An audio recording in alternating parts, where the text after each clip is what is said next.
배 한 척이 6일 동안 멈춰 섰을 뿐인데 시간당 5천억 원이 그냥 날아갔습니다. 2021년 수에즈 운하에서 벌어진 에버기브노 사건 얘기예요. 근데 이건 사고였잖아요. 만약 누군가가 일부러 이 수로를 틀어막으면 어떻게 되는 걸까요? 실제로 벌어진 일입니다. 1956년 갓 독립한 약소국 이집트가 세계 최강 영국과 프랑스를 상대로 전쟁을 걸었고 이 전쟁 한 방에 수백 년간 이어져 온 제국주의가 완전히 끝장이 납니다. 거기다 냉전의 양대축인 미국과 소련이 손을 잡는 전무후무한 일까지 터졌거든요. 대체 폭 200m짜리 수로 하나가 어떻게 세계 질서를 통째로 뒤집어 놓은 걸까요? 오늘은 그 이야기를 한번 해보겠습니다. 구독, 좋아요. 수에즈 운하가 뭐길래 이 난리냐? 여기서부터 짚고 가야 됩니다. 사우디아라비아 반도를 한번 떠올려 보세요. 오른쪽에 페르시아만이 있고 왼쪽에 아프리카 대륙과의 사이에 길고 좁은 바다가 하나 있는데 그게 홍해예요. 수에즈 운하는 이 홍해 북쪽 끝하고 지중해를 잇는 인공수로입니다. 길이가 약 193km. 배가 통과하는데 12시간에서 16시간 정도 걸려요. 별거 아닌 것 같죠?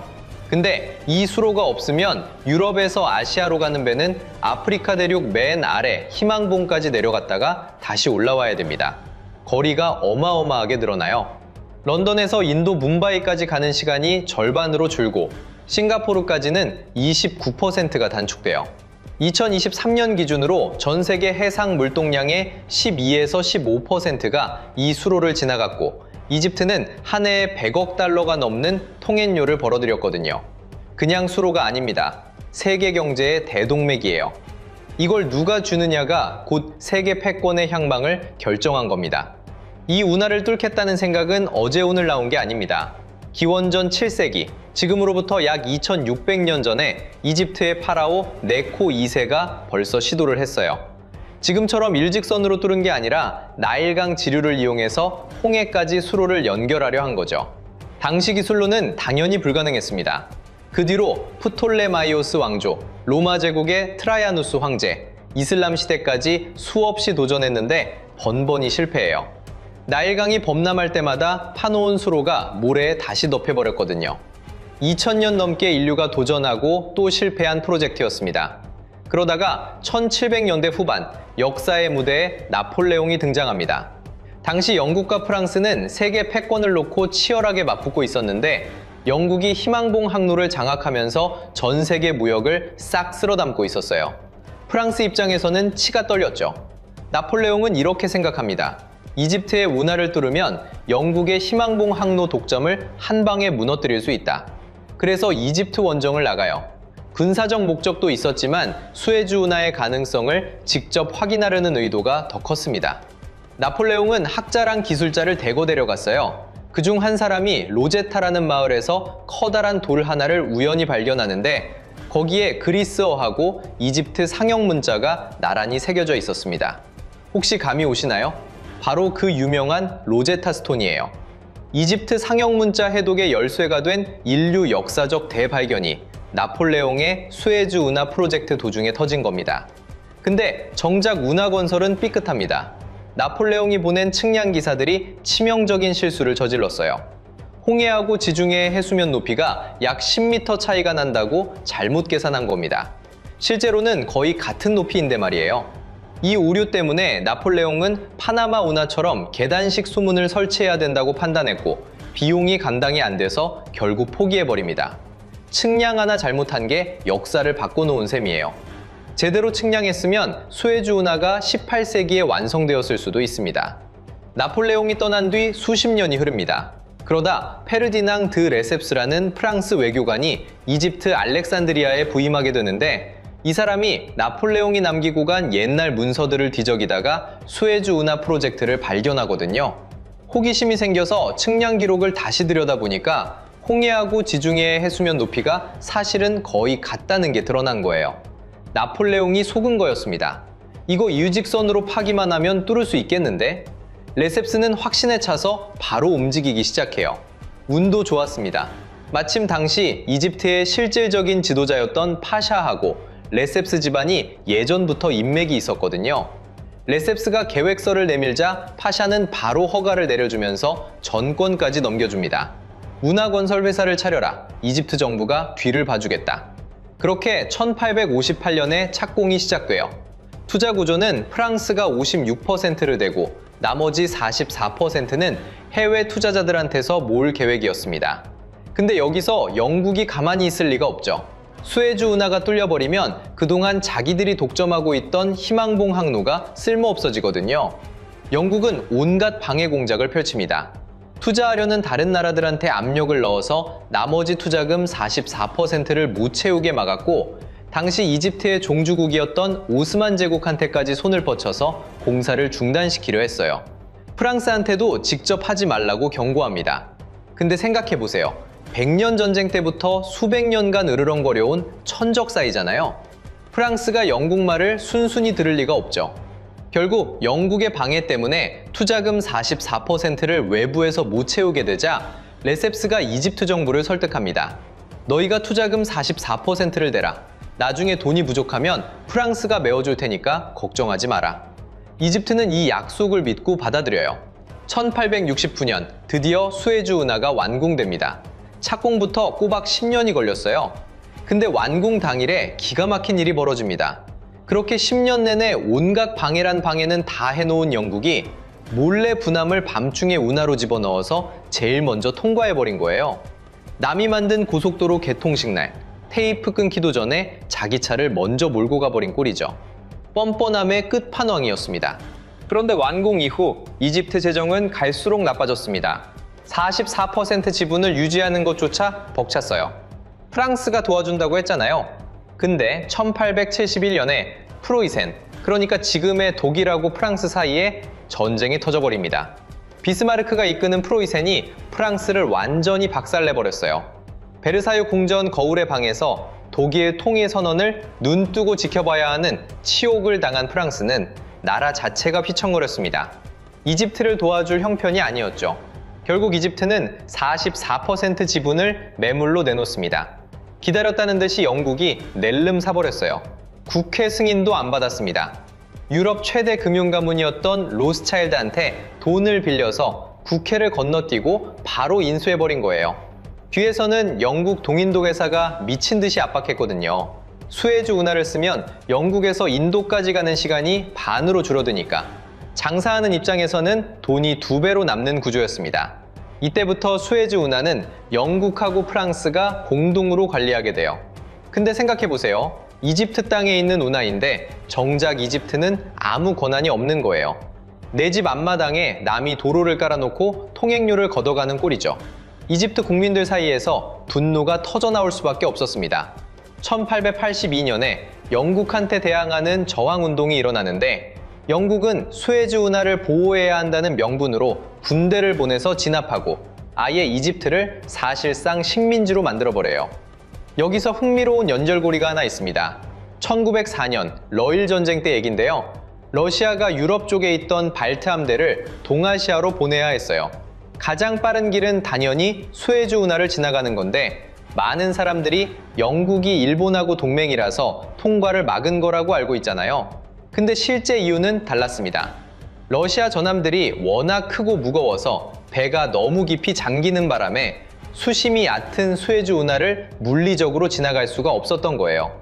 결국 아프리카 희망봉을 빙 돌아가는 수밖에 없었고 이 엄청난 우회 때문에 녹초가 된 채로 대마도 앞바다에 도착합니다. 일본 해군 기록에는 러시아 함대가 나타났을 때 이미 꼬라지가 말이 아니었다고 남아있어요. 수에즈 운하를 못 지나간 게 러일 전쟁의 판세를 완전히 바꿔놓은 거고 이 전쟁에서 일본이 이기면서 결국 우리 한반도의 운명까지 흔들리게 됩니다. 자, 이제 핵심으로 들어갑니다.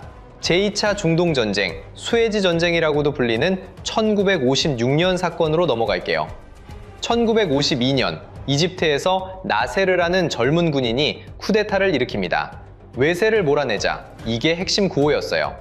당시 영국은 2차 세계대전 이후로 국력이 크게 빠진 상태였고 인도가 독립하고 이스라엘이 건국되는 등 곳곳에서 식민지들이 떨어져 나가고 있었습니다. 이집트도 이 흐름을 타서 1956년에 실질적인 독립을 이뤄내요. 나세르는 대통령이 되고 나서 고민에 빠집니다. 갓 독립한 이 가난한 나라를 어떻게 부강하게 만들 수 있을까? 그가 꺼내든 카드가 아수안 댐이었어요. 나일강에 거대한 댐을 지어서 홍수를 막고 전기를 만들고 농사 지을 물을 확보한다는 원대한 계획이었습니다. 문제는 역시 돈이었어요. 여기에 미국이 먼저 손을 내밉니다. 냉전 시대였으니까 중동에 자기 편을 하나라도 더 만들고 싶었거든요. 아수안 댐 건설 자금을 대주겠다고 약속해요. 나세르로서는 고마운 일이었죠. 근데 나세르한테는 더 큰 그림이 있었습니다. 소련한테도 손을 내민 거예요. 당시 소련은 중동에 우군이 하나도 없었어요. 소련은 원래 제국주의를 반대한다는 명분으로 세워진 나라였기 때문에 식민지를 안 만들었고, 그러다 보니 자연스럽게 중동에서 입지가 약했습니다. 그래서 소련은 이집트한테 무기를 제공하면서 관계를 맺으려 했어요. 소련제 최신 탱크를 사막에 가져다 세워놓고 영국하고 프랑스가 남기고 간 낡은 무기들을 눈앞에서 박살내는 시범을 보여준 거죠. 이집트 입장에서는 눈이 번쩍 뜨이는 순간이었습니다. 나세르는 댐 건설 자금은 미국한테서, 무기는 소련한테서 받는 양다리 전략을 씁니다. 당시에 이런 전략이 이집트만의 것은 아니었어요. 갓 독립한 약수국들 대부분이 미국하고 소련 사이에서 줄타기를 하면서 양쪽한테서 최대한 많이 받아내는 생존 전략을 썼습니다. 좋게 말하면 균형 외교, 나쁘게 말하면 양쪽 다 이용한 거죠. 문제는 미국이 이걸 알아챘다는 겁니다. 우리가 댐 지을 돈 대준다고 했더니 뒤로는 소련한테 무기를 받아? 미국은 격분하면서 아수안 댐 건설 자금 지원을 바로 끊어버려요. 아예 발을 빼버린 겁니다. 나세르가 이때 내린 결정이 세계사의 물줄기를 바꿉니다. 돈이 나올 데가 어디 있지? 수에즈 운하. 1956년 7월, 나세르는 전 세계를 향해 선언합니다. 수에즈 운하를 국유화한다. 영국하고 프랑스는 나가라. 그때까지 수에즈 운하는 여전히 영국하고 프랑스가 관리하고 있었거든요. 이 어마어마한 통행료 수익을 이제부터 전부 이집트가 가져가겠다는 선전포고나 다름없었습니다. 나세르 입장에서는 댐 건설 자금을 스스로 마련할 수 있는 유일한 돌파구였어요. 영국하고 프랑스는 당연히 부글부글 끓었죠. 특히 프랑스 쪽 분노가 더 컸어요. 이유가 따로 있었거든요. 당시 북아프리카의 알제리가 프랑스 식민지였는데 이집트가 알제리의 독립운동을 뒤에서 몰래 지원하고 있었습니다. 프랑스 입장에서는 수에즈 운하도 빼앗기고 알제리까지 흔드니까 이중으로 뒤통수를 맞은 셈이었어요. 이쯤 되면 영국하고 프랑스가 가만히 있을 리가 없잖아요. 둘은 비밀리에 이스라엘을 끌어들입니다. 이스라엘도 이집트한테 불만이 잔뜩 쌓여 있었거든요. 이집트하고 이스라엘 사이에 시나이 반도라는 땅이 있는데 이스라엘이 가자 지구를 통제하려면 이 시나이 반도를 반드시 손에 넣어야 했습니다. 세 나라 모두 이집트를 치고 싶은 이유가 있었던 거예요. 이해관계가 딱 맞아떨어진 겁니다. 비밀 협약이 체결됩니다. 시나리오는 이랬어요. 이스라엘이 먼저 이집트를 친다. 그러면 영국하고 프랑스가 전쟁을 말리는 척하면서 수에즈 운하를 보호해야 한다는 명분으로 군대를 보낸다. 혹시 유엔 안보리에서 제재가 나오면 걱정하지 마라. 영국하고 프랑스가 안보리 상임이사국이니까 거부권 한 방이면 끝이다. 이스라엘은 안심했죠. 형님들만 믿겠습니다. 이스라엘은 만반의 준비를 갖추고 기습 공격을 감행합니다. 당시에도 이스라엘은 48시간 안에 예비군 전원을 정규군으로 전환할 수 있는 나라였거든요. 지구상에 유일했습니다. 이집트는 소련제 최신 무기를 갖고 있었는데 치명적인 약점이 있었어요. 무기를 받긴 받았는데 제대로 다룰 줄을 몰랐습니다.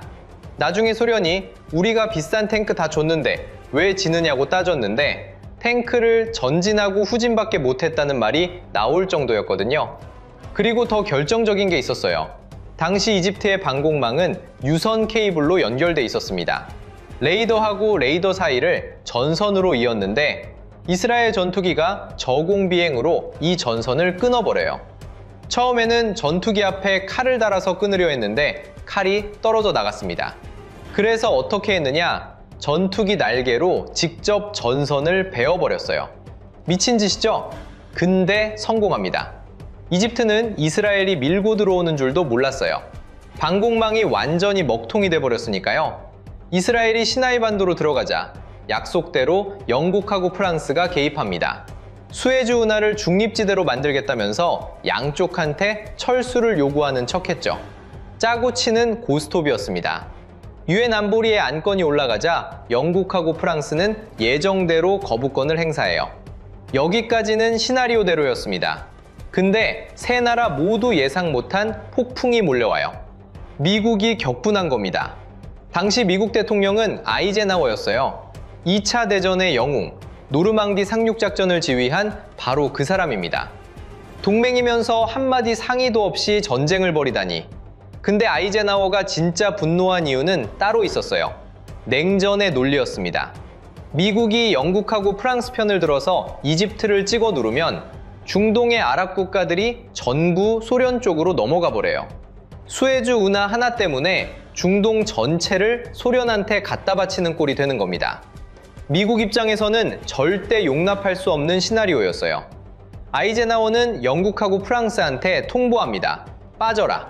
안 빠지면 영국에 대한 모든 재정 지원을 끊겠다. 당시 영국은 2차 대전 이후로 미국의 경제 지원 없이는 버틸 수가 없는 상태였거든요.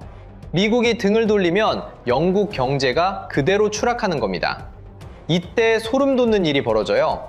소련이 미국한테 손을 내밀었습니다. 냉전 시대에 적대국끼리 악수를 한 거예요. 소련의 논리도 명확했습니다. 이 전쟁이 계속되면 미소 간 직접 충돌로 번질 수 있다. 조그만 수로 하나 때문에 핵전쟁은 좀 오바 아니냐? 같이 영국하고 프랑스를 밀어내자. 소련은 거기에 더해서 영국하고 프랑스한테 직접 경고까지 날려요. 수에즈에서 안 빠지면 핵을 쏠 수도 있다고요. 영국하고 프랑스는 그래도 미국이 소련의 핵 위협에서 자기들을 지켜줄 거라고 기대했어요. 같은 서방 동맹이니까요. 근데 미국의 대답이 충격적이었습니다. 런던하고 파리를 지키기 위해 뉴욕을 포기할 생각은 없다. 너희가 핵공격을 받아도 우리는 안 도와준다. 지금 당장 빠져라. 이 한마디가 세계를 바꿔버렸습니다. 영국하고 프랑스는 경악했어요. 그제야 깨달은 거죠. 자기들의 시대가 끝났다는 걸. 수백 년 동안 세계를 주물렀던 두 나라가 이제는 더 이상 주인공이 아니라는 현실을 정면으로 맞닥뜨린 순간이었습니다. 진짜 주인공은 미국하고 소련이었어요. 프랑스는 이 사건에서 뼈저린 교훈을 얻습니다. 당시 프랑스의 드골 대통령은 결심해요. 미국이 핵으로 지켜준다는 말은 빈말이었다. 우리가 직접 핵을 만들어야 한다. 프랑스가 독자적으로 핵무기를 개발하기 시작한 게 바로 이 수에즈 전쟁이 계기였습니다. 영원히 믿을 수 있는 동맹 같은 건 이 세상에 없다는 걸 뼈저리게 느낀 거죠. 영국하고 프랑스가 물러나면서 전쟁은 한 달 만에 끝이 납니다. 나세르의 이집트는 수에즈 운하를 완전히 손에 넣었고 아랍 세계 전체의 영웅으로 떠올랐어요. 영국은 이집트에서 완전히 물러났고 수백 년간 이어져 온 식민지 시대가 이걸로 완전히 막을 내렸습니다. 세계의 주도권이 미국하고 소련 딱 두 나라로 재편되면서 본격적인 냉전 시대가 열린 거예요. 근데 수에즈 운하를 둘러싼 이야기는 여기서 끝이 아닙니다. 1967년 제3차 중동전쟁 때는 운하가 8년 동안 폐쇄되었고 2021년에는 에버기브노 한 척이 6일간 운하를 막아서 하루에 90억 달러어치 피해가 났어요. 지금도 예멘의 후티 반군이 홍해 화물선을 공격하면서 수에즈 운하 통항량이 반토막 넘게 줄어든 상태입니다. 150년 전이나 지금이나 이 좁은 수로 하나가 세계 경제를 흔드는 구도는 하나도 달라지지 않은 거예요. 1956년 수에즈 전쟁이 우리한테 남긴 메시지는 분명합니다. 세계 최강이었던 영국도, 유럽을 호령했던 프랑스도 시대의 흐름을 거스르는 순간 하루아침에 무너졌어요. 반대로 아무것도 없던 신생국 이집트는 결단 하나로 세계 질서를 뒤흔들어 버렸습니다. 영원한 아군도 없고 영원한 적도 없어요. 어제의 적이 오늘 손을 잡고 믿었던 동맹이 하루아침에 등을 돌리는 게 국제정치의 민낯입니다. 그리고 이건 먼 옛날 이야기가 아니에요. 지금 이 순간에도 똑같은 일이 벌어지고 있습니다. 그게 수에즈 운하의 역사가 우리한테 말해주는 진짜 교훈입니다. 영상이 유익했다면 구독, 좋아요, 알림 설정 부탁드립니다.